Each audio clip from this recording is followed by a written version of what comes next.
I'm Adam Pritchett.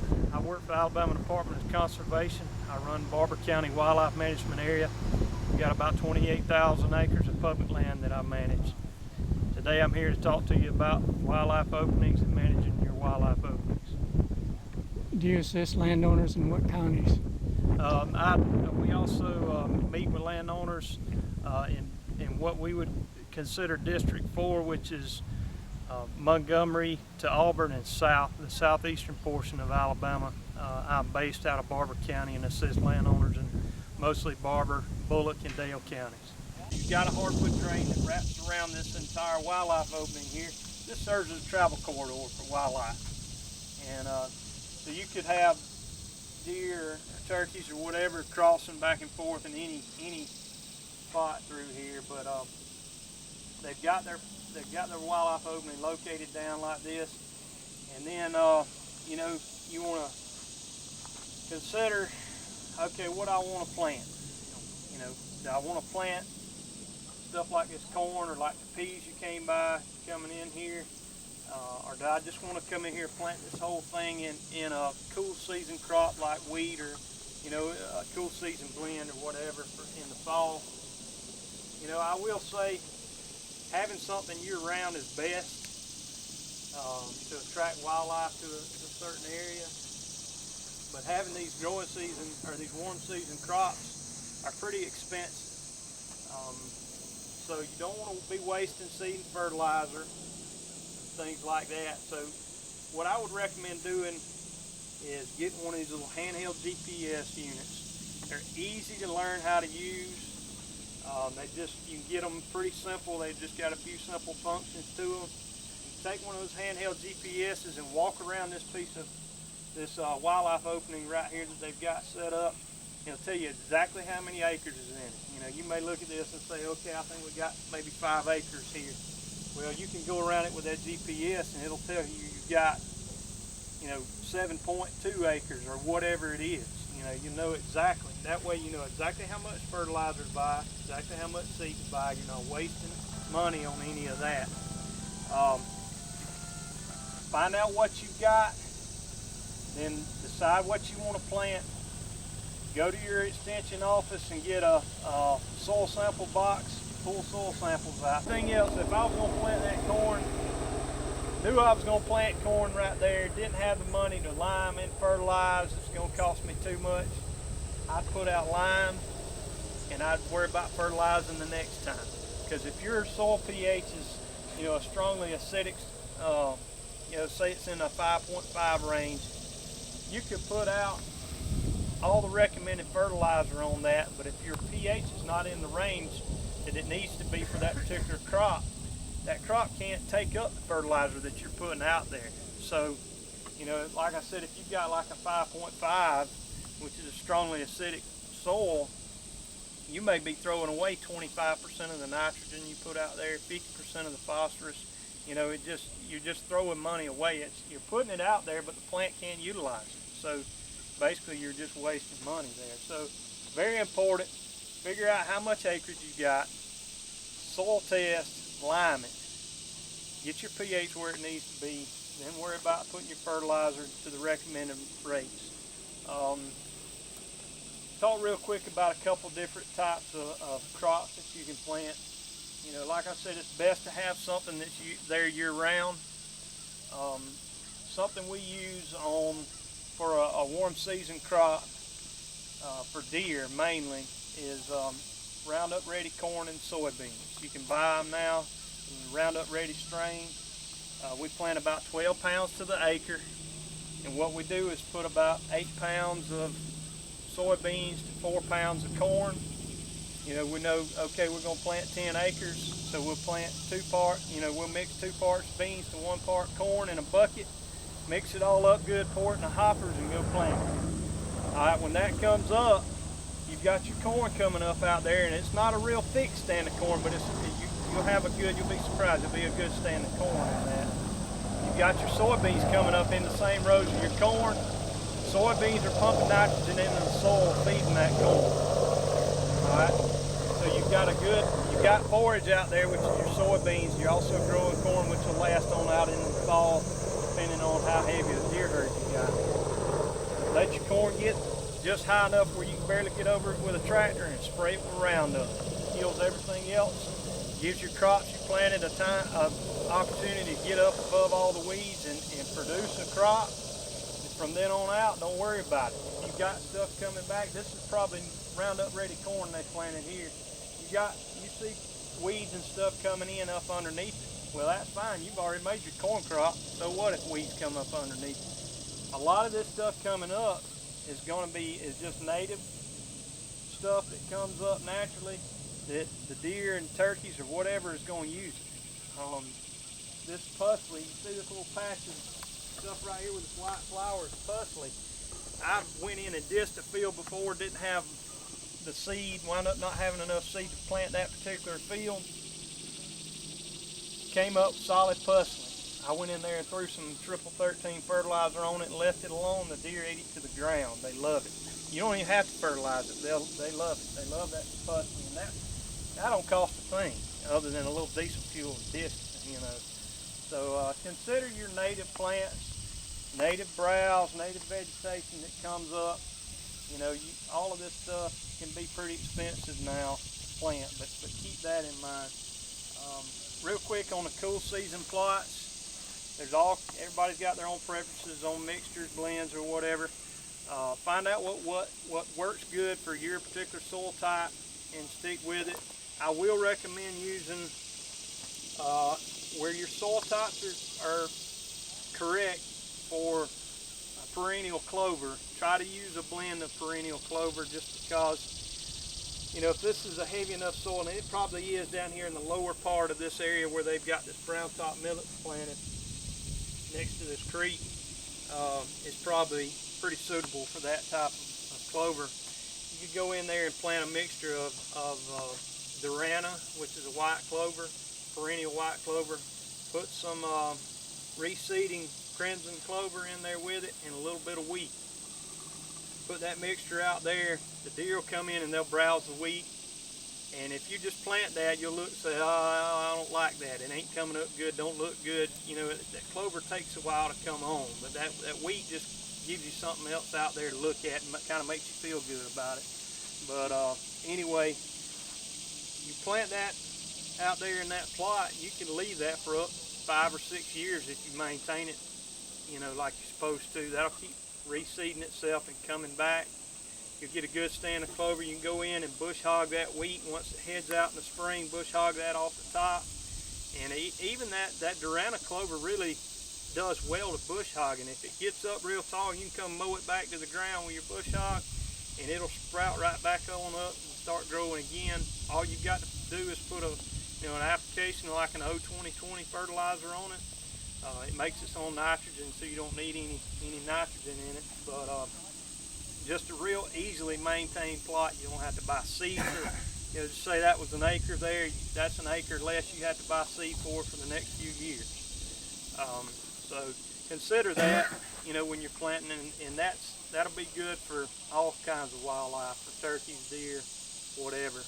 They'll really take to a plot like that. So, and real quick before I turn this over to Jody, like I mentioned earlier, pay attention to your native plants that you've got coming up. Get with somebody that knows their plants, because you could get right out here in this area that's been cut over and replanted, and especially if it's burned, there is a lot more pounds of forage per acre in that than what you've got out here, and it's a lot cheaper to maintain that. You can run a fire through that whole area in just, you know, a couple of hours, where it takes you most of the summer to keep this right here maintained, and a lot of money in seed fertilizer and diesel fuel costs, whatever. So like I said, they can get, as long as you've got some rain, like we've been lucky this year in this area, and been getting a little rain all along to keep things growing good. As long as you've got things growing good, there's much more browse, much more food in an area like that than what you've got out here. So if your habitat is in good enough shape, you don't need this stuff, unless you just want to plant it to attract animals to view or to hunt. If you know, happen to be on a piece of property where the habitat's not as good, where it's thick canopy of planted pines or something like that, yeah, you need to come in and plant some food plots to supplement some food on that property. So with that, I'll turn it over to Jody. I'm Jody Holdbrooks. I'm regional biologist for the National Wild Turkey Federation. And I'm just going to kind of take with what Adam said and run with it. The first step in any wildlife management is going to be you got to manage your land first. I guess when I say this, I'm going to talk about upland wildlife. I'm going to talk about turkey, quail, deer, dove, whatever. But anyway, and this is a great example of a place that's being managed perfectly and fixing to be managed even better, because they're going to burn, what, about 500 acres, Josh? So, I mean, you're talking about the food that's out in these cutovers now and the food in these longleaf stands are fixing to double, and it's going to be amazing. I mean, I want to come back in about 2 or 3 years and see the number of turkeys and quail on this place, because I know they got quail already, but it's going to grow a lot. I mean, numbers are going to shoot up for sure, I promise you. And another example I like to make is, I know y'all saw those cow peas over there and probably wondering why they're not mowed down. And I'm going to say there's a pretty good deer herd on this property, and a lot of the reason why they're not mowed down is it's been raining a lot, and a lot of this native stuff's still succulent, and the deer's wearing them out. So anyway, with that being said, I'll just start out by talking a little bit. I do want to say this again. You can't say what Adam said about liming enough. If you don't have the money to do both of them, lime and worry about fertilizing later, because you are truly wasting your money if you're not liming and planting a lot of food plots, especially a lot of this expensive stuff like corn. Josh, I'm gonna ask you a question real quick. Can I plug the Turkey Federation real quick, since we just mentioned Durana? Is anybody Turkey Federation members here? I will say this, this year, I don't know if y'all have received your letter yet, we're cutting back on the chufa subsidy. We are still gonna have chufa subsidy, but we are gonna have a clover subsidy this fall. And he mentioned Durana, and I forgot to mention it to the second group, but I didn't know if I was really supposed to or not, but I did the first group. I was scared, that sort of thing. But anyway, it's a mixture of Durana. It's a 40% Durana, 40% Patriot. Wait a second, let me get this right, excuse me. It's 30% Durana, 30% Patriot, 40% Crimson. I think a regular member's, none of that matters, but we are gonna have it. It's a good deal. I think it's gonna cost you around 30-something bucks. It plants an acre.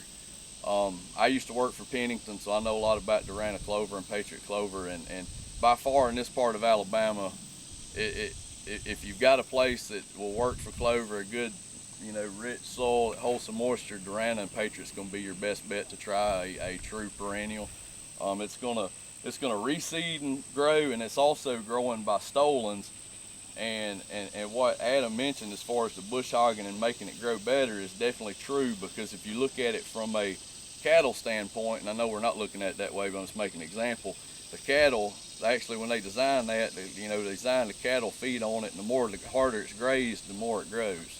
So that's just pretty simple, and that's just the way it works. But anyway, with that being said, I guess I'm saying, on your management of your land, if you're thinking about doing some longleaf, and I know a lot of that's been talked about already, just know that the management of your land is going to come first before all this. And all this is going to be your hunting benefit and your good place to slip in on with a bird, kill a deer out of one of these nice shooting houses, that sort of thing. But I'll get on turkeys for a minute, and I want to talk about some of the stuff that they've done here to help turkeys. They don't really need it for what I'm talking about, but I'm just throwing some ideas out to you guys. But anyway, the first thing I want to talk about is any situation, say you got a logger on your property, and you want to maybe add some food plots, that sort of thing. Maybe he's in there thinning a piece of timber. You go see Josh, and he hooks you up with a timber stand improvement or something, and just take this little spot here and say you got loblolly on it or whatever. A great idea to create more brood rearing habitat, more foraging habitat and everything would be to, go ahead and get that logger to take off 50, 60 foot off each side or more of the road, say for 100, 200 yards, and plant brown top, plant, native grasses, do some stuff like that. Just, whatever you can do to manipulate your property to create more habitat, especially if you're not to the point yet of doing a lot of burning, just starting to burn, don't have long leaf yet, can't burn, that sort of thing. There's several things you can do. Another one is just like they've done here. They didn't have to do this, but it is what it is. They come in here and plant brown top. Well, if you'll look around at the edges here and all in this brown top, a turkey poult can run around in that all day long and be safe and free and feed on insects and do what he wants to do. And that's one of your most limiting factors of poult survival is, I'd say I've done 50 management plans in Alabama for the NRCS this year, and the most limiting factor of everybody I went and saw said I want more birds was they just didn't have nesting or brood rearing habitat, and that's what they needed to change to make it better. And you know, you can't do that overnight. I mean, you need to thin, you need to burn, but there are some things like this that you can do that will improve it. And this is a great example of a field that, you know, you got nesting habitat here. That hen can run those poults across the road and they're in safety and feeding, and they can feed in there for a long time. So, and that's what a poult needs for survival, is protein-rich insects. And as y'all all know, I'm sure, a hen's gonna lay around 11 eggs, and I'd say by the first 2 weeks, she's probably lost half of them. So everything's against a wild turkey when they're trying to make it up in line. But anyway, with that being said, let's take this field again from a hunting aspect, maybe deer hunting or even turkey hunting. I just like to mention this to everybody. Y'all may have all thought about this, but I've used it a lot. Like I said, I worked for 2 different seed companies, so I've tried just about everything in the world when it comes to planting a food plot, wildlife opening, whatever you want to call it. But you know, you can do stuff as simple, and Adam mentioned it a little bit too. You know, just take your disc and you know, run 30-foot swaths through these fields. You know, if you got a fallow field that maybe you haven't planted yet, it's full of Bermuda, Bahia, you know that's not really what you want out there, but you don't really have the money to go in right off the bat and do a dramatic change. Shoot, go in there with your tractor and start strip disking. You know, under all this soil right here, there's seeds dying to come up, and a lot of them are good seeds. So whether you're using corn, sorghum, you know, you could use this brown top. That way, that, you know, you got a big buck using an area, he's gonna feel a little more comfortable easing his way out into a wide open green patch rather than just stepping right out of a, you know, SMZ area into a wide open, here, shoot me type situation. So, you know, that's and the other thing, if you're a turkey hunter, you planting your areas like this, you having a bad year, you can always bushwhack one if you have to. So sometimes, I try not to, but sometimes it gets to that, so, you know. But anyway, with all that being said, I definitely talk a little bit about what you can plant that's very beneficial for turkey. Warm season, we've already mentioned brown top, Egyptian wheat, sorghum works great. All those things will work great, and they'll all, you know, obviously the earlier you plant them, as soon as it gets warm enough, the more you'll get use out of them as far as using it for manipulating brood rearing type habitat. But they all work great. Cool season stuff, definitely, I've already mentioned the Durana. I want to mention Chufa. Well, let me back up. Chufa's a warm season, which you reap the benefits of it in the cool season. But I know, I'm sure everybody here has got, well, some of you got problems with hogs, some of you don't, but Chufa's just become a nightmare if you got hogs. I mean, they'll come in there, and luckily on this property, I don't think they got them on here yet, and they got a lot of nice Chufa patches. Have you seen any of the Chufa? I know they do, but you know, that's one thing that we're finding out throughout the state. We have a Chufa subsidy, and it slowly went down over the last few years, and we're pretty positive it's not necessarily from the economy, it's from hogs, because people just can't plant it. You put too much money into it, and you know, 3 or 4 pigs will screw that up in one day, so, or one night. But Chufa it definitely is the ice cream for turkeys, but if there's a strong second, and the one that I like better, I'm totally with Adam. Plant white clover. Durana's gonna be your best bet for this part of the world, just because it is more drought resistant, heat resistant. I know places in Florida where it's growing, in North Florida, and you know, it's what it's designed for. Joe Boughton designed it out of UGA, and it's actually an intermediate clover. It's more like your white Dutch that you see growing absolutely everywhere in the yards, and you're like, how's that growing? It's from a strain like that, so it's sure enough a strong clover.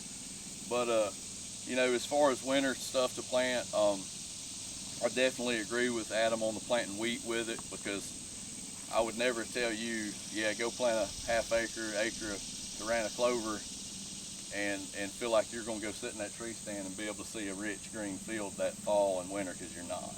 Unless some miracle happens and weather is absolutely perfect. It just, that perennial has to dig down deep before it can come up.